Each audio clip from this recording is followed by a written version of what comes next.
Anggap sekarang Ganjar sama Prabowo masuk babak kedua. Anies kemana? Ke PDIP kah? Ke sosialis kiri? Atau ke sini? Betul nggak? Ya. Ya begitu dia ke Pak Prabowo, ya menang lagi Prabowo. Oke, kita balik sekarang.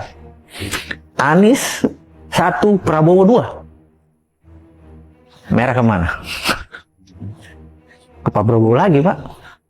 Terlepas pasangannya tadi Gibran, Erik, atau Pak Jokowi, gitu.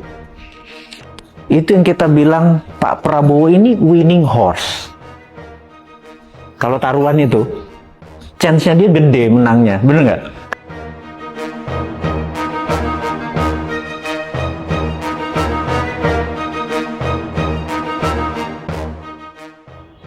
Elektabilitas Capres dan Cawapres dalam Pilpres 2024 semakin kompetitif. Kontestasi politik ini tak luput dari pengamatan dan penelitian lembaga survei elektabilitas. Tak mau ketinggalan, motivator dan konten creator Bosman, Mardigu Wowi Prasanto, salah satunya yang menjelaskan peta psikologi politik paslon Capres dan Cawapres Pilpres 2024.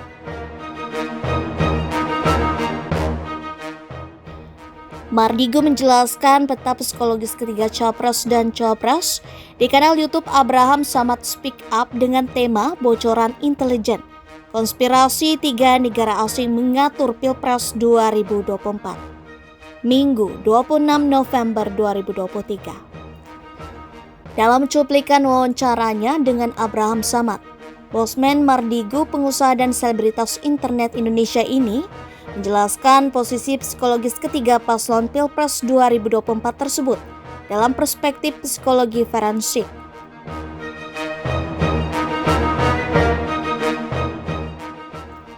Paslon nomor urut 1 Anies dan Muhaimin, menurut pandangan publik, common sense, secara psikologis ada kegelisahan dan kekecewaan. Paslon ini didukung oleh kelompok agamis, sehingga untuk menang perlu pelebaran dukungan dari kelompok nasionalis. Oke, kalau ini adalah yang pasang nomor 1, ini mewakili kegelisahan yang tidak mendapat porsi perhatian mereka selama 8 tahun. Nomor 1 berarti di sini ada kegelisahan. Kegelisahan Dan perasaan. kekecewaan di sini, numpuk di sini, gitu. Common sense. Ada Common di sini. sense masyarakat ada di sini. Ada di sini. Oke. Gitu. Paslon nomor 2 Prabowo dan Gibran.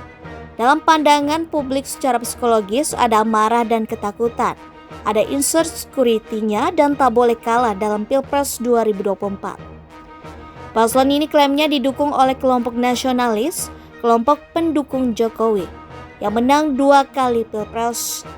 Karena alasan psikologis ini, Mardigu tak berselera dengan paslon ini. Oke.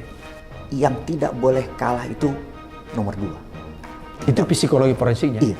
Oke. Begitu dia menyatakan masuk, Prabowo Gibran tidak boleh kalah. Jadi api yang paling besar, yang punya banyak marah dan punya banyak takut, itu ada di pasang nomor 2. Jadi di situ ada amarah dan ketakutan. Yes. Jadi itulah yang membuat dia force-nya kuat untuk memenangkan. Ada insecurity-nya. Oke. Ini drive-nya besar. Jadi kalau lihat dari 2 api ini, saya ngeliat ini yang bakal menang. Ini bicara api ya. Bicara psikologi. Psikologinya, karena dia nggak boleh kalah. Oke. Karena nggak boleh kalah, dia menghalalkan seluruh cara. Itu yang saya kadang-kadang, ini pendapat pribadi, kok gue jadi nggak selera ya. Paslon nomor 3 Ganjar dan Mahfud. Dalam pandangan publik secara psikologis kejepit dan hanya dapat dukungan militannya sendiri. Paslon ini didukung oleh kelompok nasionalis yang 2 kali menang Pilpres, sehingga untuk menang Pilpres perlu pelebaran dukungan dari kelompok agamis. Kalau 3 ini kejepit. Jadi dia nggak bisa dapat ini, dia cuma dapat militannya mereka sendiri. Mereka dapat ya darlingnya mereka sendiri. Ya umatnya mereka dari dulu, ya itu aja yang mereka dapat. Karena itu saya pikir karena posisi ini sebenarnya remis. Posisi ketiganya remis, maka babak kedua adalah penentu segalanya. Oh, berarti Anda yakin ada babak kedua ya? Yakin saya.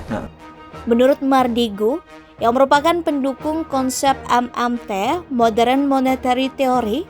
Posisi kemenangan ketiga paslon tersebut adalah remis berimbang, sehingga penentuan kemenangannya ditentukan di putaran kedua. Siapapun yang menang, kata Mardigu, terlepas dari dukungan negara Amerika Serikat, China, dan Singapura. China sangat mungkin mendukung paslon nomor 2 dan juga berpotensi mendukung paslon nomor 3 dengan alasan menjaga pengaruh dan investasinya di Indonesia. Amerika Serikat dengan alasan demokratisasi dan penyingkiran pengaruh China di Indonesia ada kemungkinan mendukung paslon nomor 1. Sementara Singapura berpotensi mendukung semua paslon yang instrumennya berpeluang menang dan paslon yang mampu menjaga stabilitas di kawasan ASEAN. Kendati demikian, ia memprediksi Prabowo Subianto dan Gibran Rakabuming Raka memiliki peluang besar untuk menang di Pilpres 2024 dibandingkan dengan pasangan Anies Baswedan dan Muhaimin Iskandar dan Ganjar Pranowo dan Mahfud MD. Hal ini tak terlepas dari sulitnya kubu Anies dan Muhaimin dengan Ganjar dan Mahfud bersatu. Mardigu awalnya memprediksi Prabowo dan Gibran akan lolos hingga ke putaran kedua. Lalu, siapapun paslon yang gagal melaju ke putaran kedua, pendukungnya akan pindah ke Prabowo dan Gibran.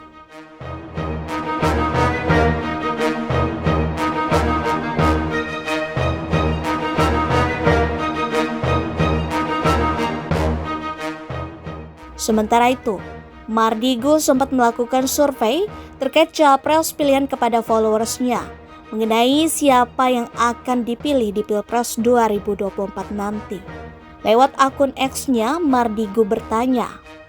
Dan hasilnya, pasangan Anies Baswedan dan Muhaimin Iskandar menang dengan meraih 82,9%, sementara Prabowo dan Gibran 6,3%. Ganjar dan Mahfud 6,9%. Tak lupa, Mardigu mengucapkan selamat kepada pasangan Amin karena telah menang polling. Jadi kita melihat sekarang di sini ada Pak Prabowo, di sini ada Ganjar, di sini ada Anies. Pertanyaannya, siapa yang tidak mungkin nomor 3? Karena nomor 3 kan tidak masuk ke putaran kedua. Betul nggak? Iya. Mungkin. Ganjar mungkin nggak nomor 3? Mungkin. Prabowo kayaknya nggak. Nomor 2, kecil kemungkinan Prabowo berpasangan sama Erik, berpasangan sama Gibran, apalagi berpasangan Pak Jokowi, bener nggak? Nomor 2 di tangan. 3 kecil. Ini kita pasal taruhan nih, gitu. Anggap sekarang Ganjar sama Prabowo masuk babak kedua. Anies kemana? Ke PDIP kah? Ke sosialis kiri? Atau ke sini? Betul nggak? Ya. Ya begitu dia ke Pak Prabowo, ya menang lagi Prabowo. Oke, kita balik sekarang. Anies 1, Prabowo 2. Merah kemana? Ke Pak Prabowo lagi, Pak.